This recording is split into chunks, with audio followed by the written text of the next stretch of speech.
Bonjour. Eh bien, aujourd'hui, c'est la 35e séance de conte. Merci de me prêter vos oreilles pour mettre mes histoires. Aujourd'hui, comme c'est la 35e, dans les histoires, dans le conte, on va changer quelque chose. Je vous explique. D'abord, la devinette. Elle est facile, écoutez-la très bien. Qui suis-je? Je coupe le pâté, mais jamais tu ne le mangeras. Je coupe le pâté, mais jamais tu ne le mangeras. Voilà. Imaginez, pour vous aider, pour vous donner un indice, ça ne se mange pas et pourtant nous y vivons. Voilà. Ça a été vraiment clair. Alors, le conte d'aujourd'hui a pour titre l'histoire de vie et de mort. Pourquoi je dis que c'est particulier? Parce que c'est un conte que j'ai écrit avec des enfants de CM2 en 2010. Et le thème était l'Afrique. Vous imaginez, demander à des enfants sans CM2 qui n'ont jamais été en Afrique, la plupart, hein, bon, peut-être ils vont, mais ils restent dans les villes, qui n'ont jamais été en Afrique, d'écrire avec eux un conte, pas une histoire, mais un conte qui se déroule dans ce continent. Bon, la chance qu'on avait, moi j'ai eu mon enfance en Afrique, donc je recadrais un peu les choses quand c'était pas aussi, même si c'était de l'imaginaire, mais si ça ne rentrait pas dans le cadre de l'Afrique. Donc je recadrais un peu les enfants sur ça. Voilà, j'espère que c'est une histoire qui va vous plaire, parce que moi, ça m'a appris beaucoup de choses. Voilà. Et cric, et crac. Eh bien, l'histoire commence que personne ne parle. Il était une fois dans le pays Congo, un village où vivaient un homme et une femme. Ils avaient 3 enfants. Les 2 premiers, c'étaient des garçons. Ainsi, la dernière était une fille. Le père, chaque matin, il allait dans la forêt, couper les arbres et les vendre dans les villages. Ce bois servait pour construire des maisons, fabriquer du mobilier, se chauffer et cuisiner les aliments. Le père ne rentrait qu'au moment où le soleil se couchait. La mère, après avoir puisé de l'eau à la rivière, nettoyé toute la maison, elle allait au champ avec les autres femmes du village. Là-bas, les hommes abattaient les arbres et les brûlaient. Les femmes, qu'est-ce qu'elles faisaient? Elles mélangeaient les cendres avec la terre pour que le sol soit fertile, puis elles semaient. Ensuite, elles désherbaient. Et la récolte, quand elle était là, les femmes se la repartageaient entre elles. C'est ainsi que vivait le village. Mais avant de partir, le père et la mère disaient toujours à leurs enfants de ne pas ouvrir la porte aux étrangers et surtout de ne pas sortir de la maison. Ainsi, les enfants étaient tout seuls dans la maison. Le soir, après s'être fait connaître aux enfants pour qu'on leur ouvre la porte, les parents étaient heureux de les retrouver en vie. Pendant que la mère préparait le repas du soir et celui du lendemain pour les enfants, le père, pendant ce temps, lui, il racontait des histoires aux enfants. C'était la façon d'éduquer les enfants. Pendant le repas, c'est la mère qui racontait sa journée. Elle en profitait aussi de ces moments-là de donner des conseils à sa fille, comment tenir un foyer. À la fin du repas, tout le monde allait dormir. Ainsi était leur vie. Leur vie était réglée de cette façon. Un matin, le père étant parti dans la forêt, la mère, après ses travaux ménagers, étant aussi partie au champ avec les autres femmes du village, voilà qu'on frappe à la porte. L'aîné, c'est à lui de répondre. L'aîné dit, oui, qui est là? Oh, merci. Oh, je remercie le Seigneur. Oh, j'ai frappé à 6 maisons. Personne ne m'a répondu. Mais les pas du Seigneur m'ont conduit jusqu'ici. Et vous me répondez, merci. Je ne suis qu'un pauvre vieil homme. Ça fait 7 jours que je n'ai pas mangé. Est-ce que vous pourriez me donner un peu d'eau et le reste de votre nourriture? Les enfants étaient touchés par ce qu'ils venaient d'entendre. Ils ont été élevés dans la crainte de Dieu. On leur a toujours dit que Dieu voit tout, il sait tout, il entend tout. Si cet homme, on le refuse à manger, Dieu verra que nous sommes égoïstes. Alors, le plus grand a dit, d'accord, on va lui donner à manger, mais il ne rentrera pas dans la maison. Ainsi, on ne sortira pas de la maison et lui, il ne rentrera pas. Il a pris une assiette, il a mis de la nourriture, il a pris un verre d'eau, il ouvre la porte et le vieil homme est là, lui. C'est vraiment un vieil homme. Il tremble, le pauvre. Il lui donne l'assiette, le vieil homme prend l'assiette, il prend l'eau et il mange. Il mange près de la porte. Le frère, lui, il attend. Et quand cet homme a fini de manger, il redonne l'assiette, mais tout en regardant dans la maison, il voit un autre garçon et une fille. Il donne le verre. Au moment où le grand frère veut rentrer dans la maison, cet homme dit « Que Dieu te bénisse ». Et il rentre et le frère ferme la porte. Cet homme s'en va. Le soir, les parents reviennent.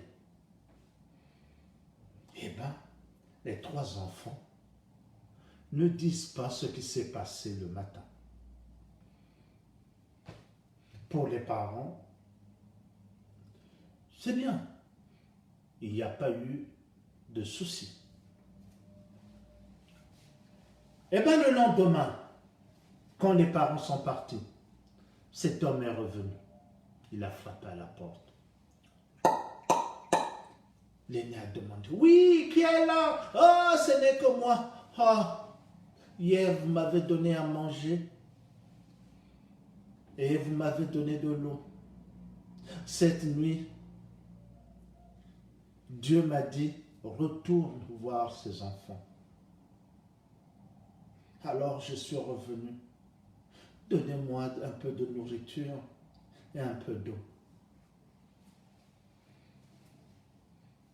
L'aîné va dire à son frère, hier je lui ai donné à manger de l'eau et le Seigneur m'a béni.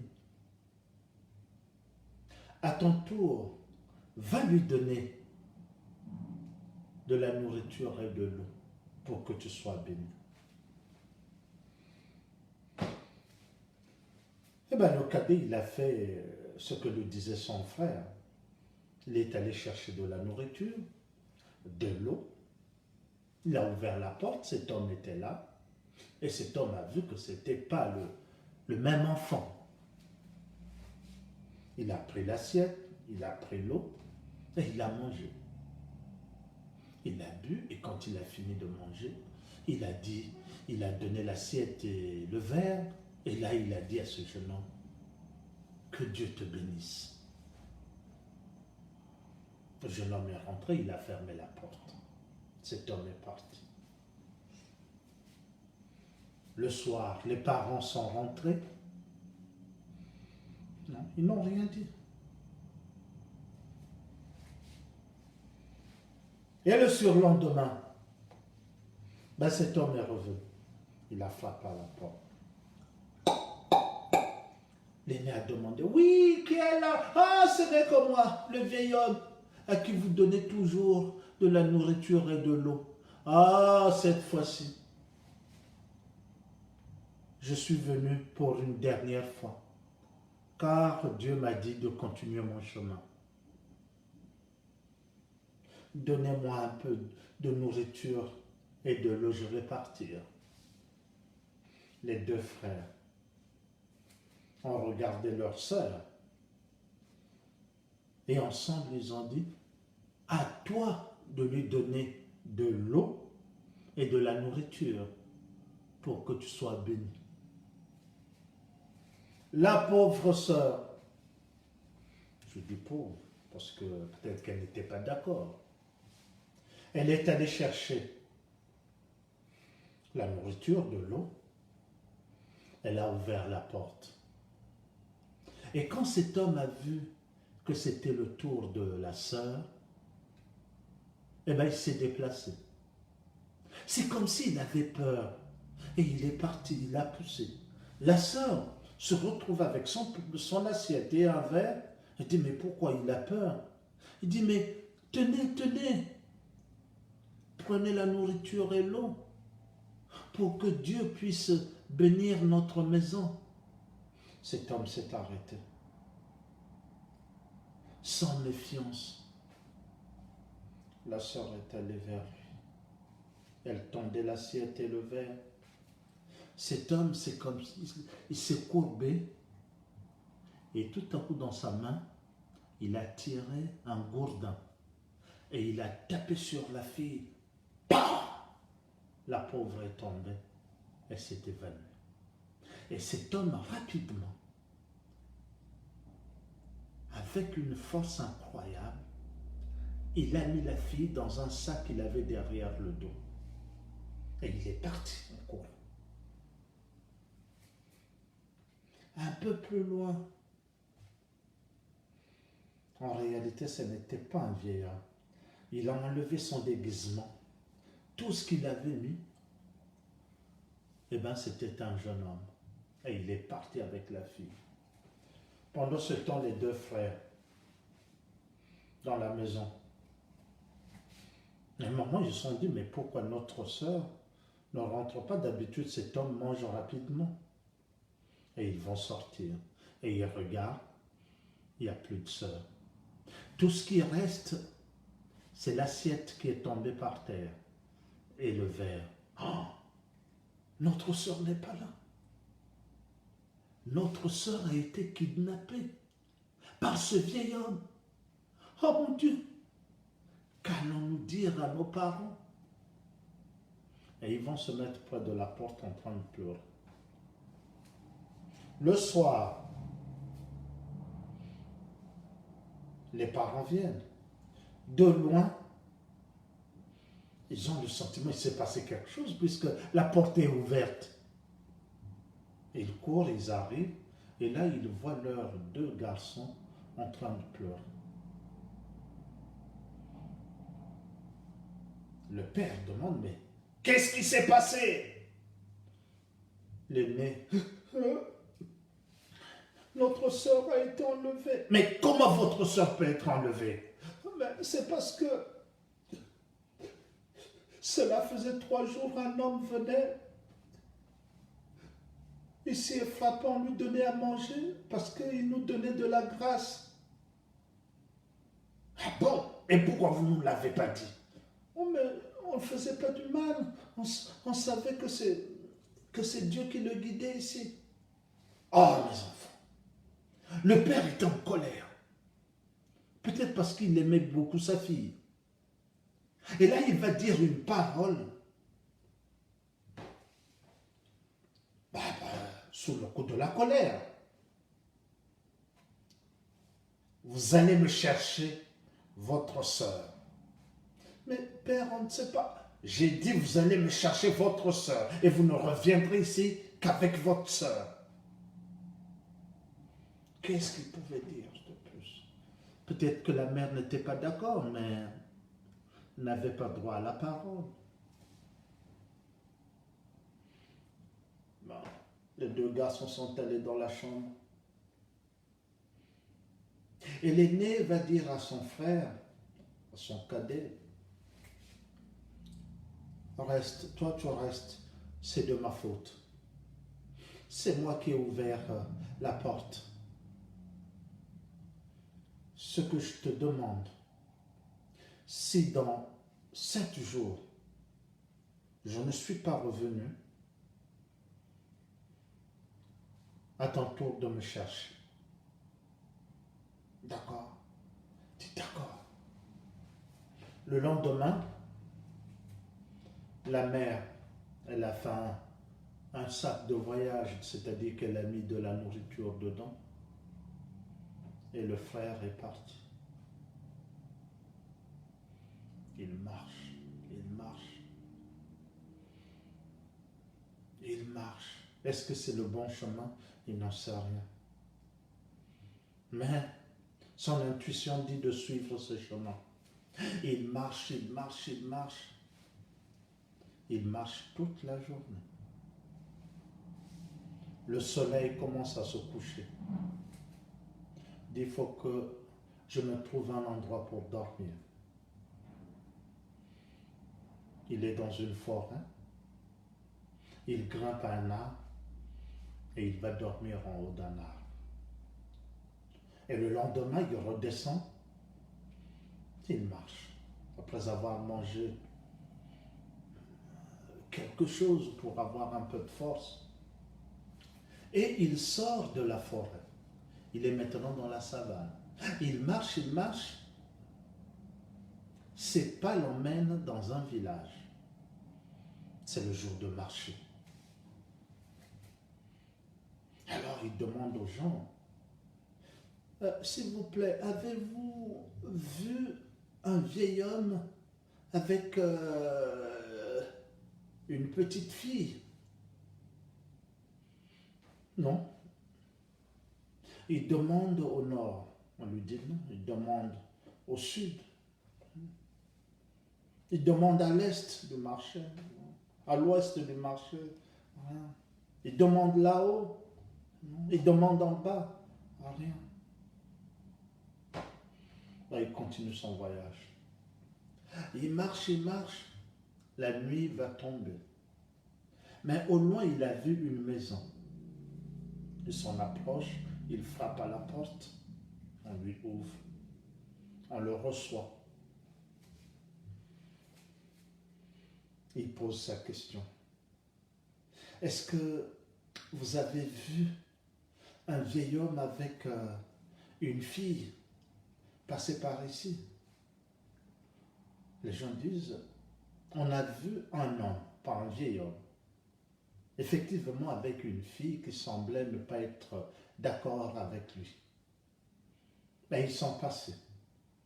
Ils allaient vers la montagne. Merci. Mais tu ne peux pas partir maintenant. Dors ici. Nous t'accordons l'hospitalité. Et il va dormir là. Le lendemain, On lui donne de la nourriture aussi. Et on lui indique la direction qu'a pris cet homme avec la fille. Et il va marcher. Il marche, il marche, il marche. Il arrive vers les montagnes. Et là, au pied de la montagne, il y a une rivière. Et lui, il arrive près de cette rivière. Mais ce qu'il ne voit pas, à la rivière, sur les bords de la rivière, il y a un homme qui est assis. Cet homme est tellement sale, je dis sale, qu'il a des mouches qui tournent autour de sa tête, comme le feraient les abeilles autour de la ruche. Il est tellement sale qu'il se confond avec la nature. Et cet homme, quand il voit ce jeune homme qui passe, il parle. Hey, jeune homme, moine. Hey, jeune homme.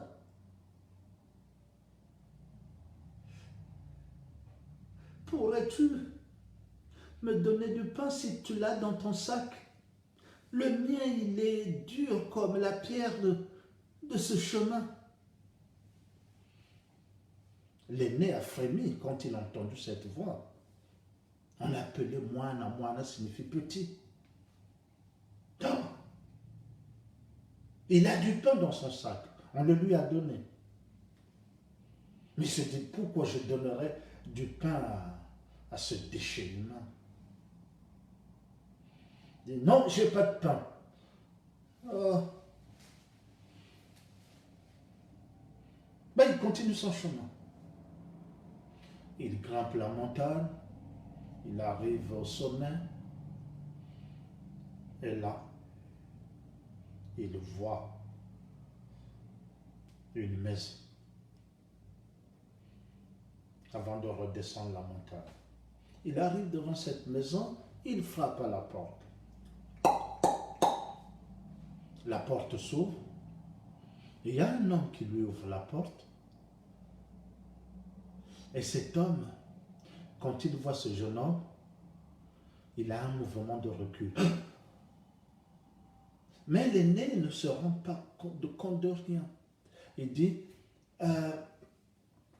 est-ce que vous avez vu un vieil homme ou un jeune homme avec une fille passer par ici?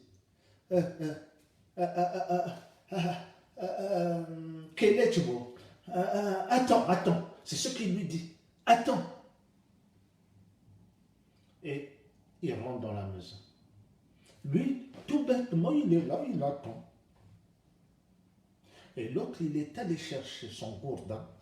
Et quand il revient, il le tape sur la tête de l'aîné. Et l'aîné s'évanouit. Il le tire dans la maison, il attache les pieds et les mains et il le jette dans un coin.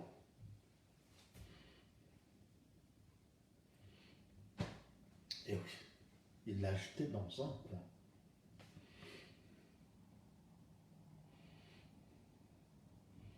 Quand l'aîné se réveille, il sent une fraîcheur. C'est de l'eau qu'on lui laisse couler sur son visage. Et là, en ouvrant ses yeux, il voit sa sœur. Ah! Là, tu bouges, ma sœur. Comment vas-tu? La sœur lui dit, je vais mieux que toi. Est-ce que cet homme t'a fait du mal? Non, cet homme ne m'a pas fait du mal. Cet homme veut que je sois sa servante jusqu'à l'âge de mariage et après je deviendrai sa femme. Heureusement que mère me donnait des bons conseils. Sinon, je pense qu'il m'aurait tué. Je lui fais à manger, je fais le ménage. Mais à toi, ce qu'il a promis, c'est de te tuer. Et ensuite, il jettera ton cadavre dans la savane, afin que tu sois dévoré par des lions, les hyènes et les vautours. Oh, mon Dieu. Et il est attaché, il ne pourra rien faire. La seule chose qu'il peut faire, c'est d'accepter sa mort. Le temps est passé, cela faisait 7 jours que l'aîné était parti. Alors le cadet, le 8e jour, va voir sa mère et va dire, mère, fais-moi un sac. La mère dit, mais où est-ce que tu vas partir? Je vais aller chercher mon frère et ma soeur. Mais ils ne viennent pas, mon fils. Mère, fais ce que je te dis. La pauvre mère, elle avait envie que cet enfant ne parte pas parce que s'il s'en allait, on ne sait pas ce qui allait arriver. Elle n'était plus en âge d'avoir des enfants. Vous imaginez, pour une mère, perdre 3 de ses enfants, sans rien faire. Je pense que son cœur était déchiré. En même temps, elle se disait, c'est peut-être son destin. De mes 3 enfants, c'est celui que je trouve qui est très sensé. C'est lui que je pense qui est le plus intelligent. Elle ne pouvait pas l'empêcher. Elle a fait le sac à contre-cœur. Pendant ce temps, le père, lui, il était parti. Lui, on avait l'impression que il est resté enfermé dans sa colère. La colère n'est pas bonne conseillère. Oui, la colère, c'est pas... elle ne te donnera pas de bons conseils. Eh bien, le père est enfermé dans sa colère.